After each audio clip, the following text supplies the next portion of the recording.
जिस योजना में आपका स्वागत है। आज हम नेशनल पेंशन योजना एनपीएस के बारे में पूरी जानकारी आपको देंगे यहाँ पर।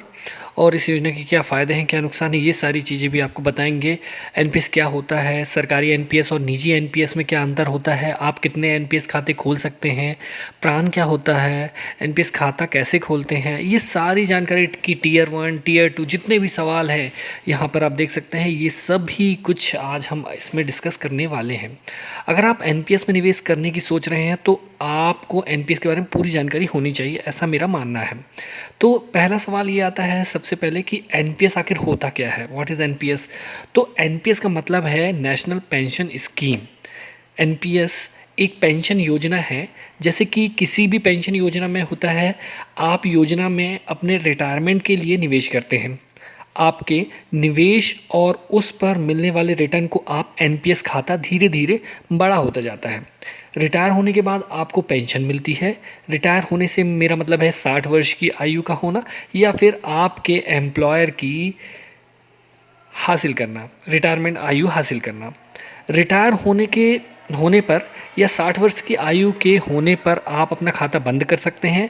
खाता बंद करते समय आप कुछ पैसा एक मुश्त निकाल भी सकते हैं। बचे हुए पैसे से आपको एक वार्षिक उत्पाद खरीदनी होती है। यहाँ पे ध्यान दें, आपको कम से कम 40% जमा राशि से एक वार्षिक खरीदनी होती है, वार्षिक एन्युटी प्लान जिसे कहते हैं। अब यहाँ पर उदाहरण यदि देखें तो मान लीजिए कि आपने 60 वर्ष की आयु तक अपने एनपीएस खाते में 10 लाख रुपए जमा कर लिए हैं। इन 10 लाख रुपए में से आपको 4 लाख रुपए का तो एक एन्युटी प्लान लेना होगा और बचे हुए 6 लाख रुपए को आप एक मुश्त निकाल सकते हैं।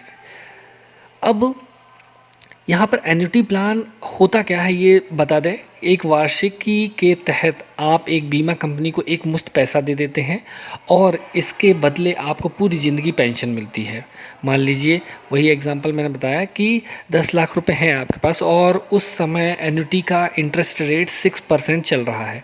तो बीमा कंपनी आपसे 10 लाख रुपए लेकर के आपको आजीवन हर वर्ष 60,000 रुपये, 10 लाख गुणे 6% देगी। एनपीएस में 4 सेक्टर होते हैं। देखिए, एनपीएस खाता खोलने के कई तरीके हैं। आप किस तरीके से खाता खोलते हैं उस बात से तय होता है कि आप कैसे एनपीएस के तहत आते हैं।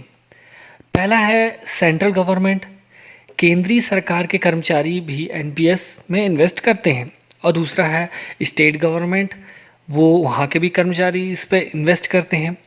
और तीसरा है निजी क्षेत्र के कर्मचारियों के लिए, जैसे कि जो सरकारी एम्प्लॉय नहीं है उनके लिए।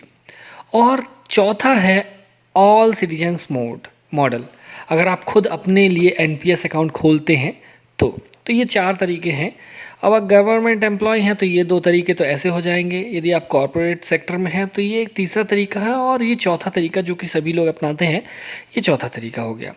ध्यान दें, एनपीएस खाता पूरी तरह से पोर्टेबल है। इसका मतलब है बशर्ते आपके खाता केंद्रीय सरकार एनपीएस के तहत खोला गया हो, आप नौकरी छोड़ने या बदलने पर अपना एनपीएस दूसरे सेक्टर में बदल सकते हैं। सच बताऊं तो ये ऐसा कोई अंतर नहीं है इन सेक्टरों में। बस अगर आपको अपने एम्प्लॉयर से भी योगदान चाहिए तो आपको उसके अनुसार अपना एनपीएस अकाउंट खोलना होगा या शिफ्ट करना होगा। साथ ही सरकारी एनपीएस खातों में निवेश के नियम थोड़े अलग हैं।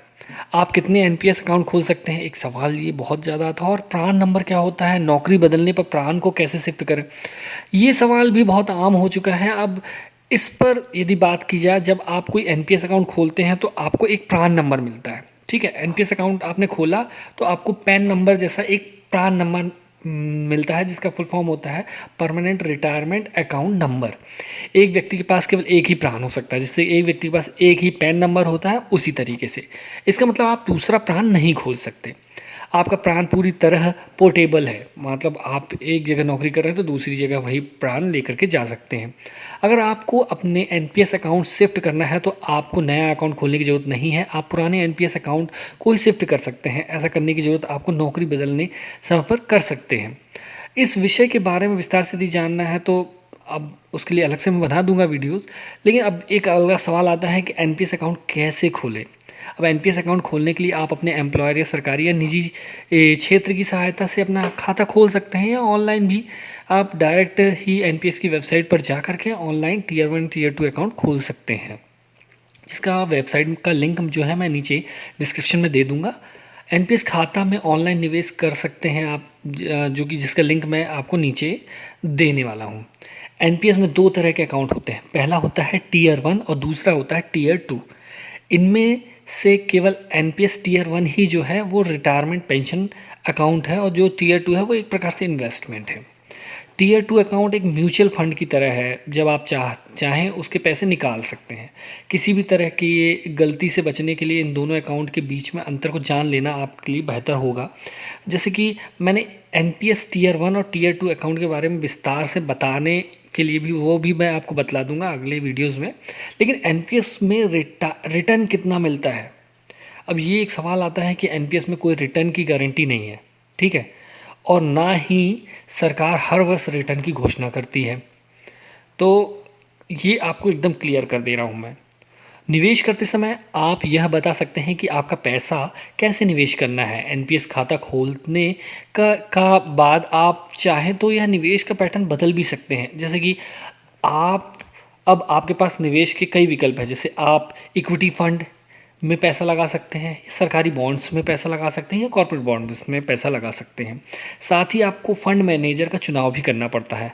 आपके पास निवेश के दो तरीके होते हैं, पहला आप निवेशों का चयन कर सकते हैं।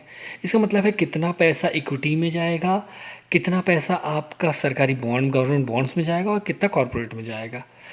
इसे एक्टिव चॉइस कहते हैं। बस कुछ सीमाएं हैं। कॉर्पोरेट सेक्टर एनपीएस और ऑल सिटीजन मॉडल एनपीएस ग्राहकों के लिए इक्विटी फंड में निवेश करने की सीमा अधिकतम 50% है। सरकारी एनपीएस में यह सीमा 15% है। कॉर्पोरेट सेक्टर एनपीएस और ऑल सिटीजन मॉडल एनपीएस ग्राहकों के पास ऑटो चॉइस का विकल्प भी है। इसमें नीचे दिए गए चार्ट के अनुसार आप नीचे देख सकते हैं, यहाँ पे चार्ट दिया हुआ है कि अगर 35 साल के हैं आप तो इक्विटी में 50% आप डाल सकते हैं, और कॉर्पोरेट बॉन्ड में 25 और गवर्नमेंट बॉन्ड में 25। यहाँ पर 50 लाख तक के लिए है, और इसी तरीके 75 और 25, और ये सारा चार्ट आप पॉज करके देख सकते हैं। अब एनपीएस में निवेश करने पर क्या टैक्स बेनिफिट मिलता है, तो अब ये जो है बहुत बड़ा सवाल है। अब एनपीएस में आकर्षित होने की एक वजह यह भी है कि आपको टैक्स बेनिफिट लाभ मिलता है, ठीक है। एनपीएस से पैसा निकालने पर कितना टैक्स देना होता है। एनपीएस के टैक्स नियम समय समय पर बदलते रहते हैं। एनपीएस के बाहर निकलते समय आप कुछ पैसा एक मुश्त निकाल सकते हैं। बचे हुए पैसे से आपको एन्युटी खरीदना होता है। ये आपको जानकारी पहले भी दे चुका हूँ। क्या 60 वर्ष की आयु से पहले आप एनपीएस के पैसे निकाल सकते हैं? तो हाँ, कुछ विशिष्ट परिस्थितियों में एनपीएस से कुछ पैसा निकालने की अनुमति है। आप गंभीर बीमारी की इलाज के लिए, बच्चों की उच्च शिक्षा के लिए, या विवाह के लिए, या घर खरीदने के लिए, या बनाने के लिए एनपीएस से कुछ पैसे आप निकाल सकते हैं। ऐसा ही नहीं, आप 60 वर्ष के आयु से पहले भी अपने एनपीएस खाता बंद कर सकते हैं, पर नियम थोड़े से पेचीदा हैं। इस पूरे ब्लॉग में वीडियो में मैंने आपको एनपीएस की पूरी जानकारी यहाँ पर दी हुई है, और इसी तरीके की सभी जानकारी हम सरकारी योजनाओं के बारे में लेकर के आते रहते हैं। आप हमारे चैनल को सब्सक्राइब कीजिए, लाइक कीजिए, शेयर कीजिए, बेल आइकन दबाइए, और हमारे जो भी वीडियोस पहले आते हैं उनका नोटिफिकेशन आपको सबसे पहले मिलेगा।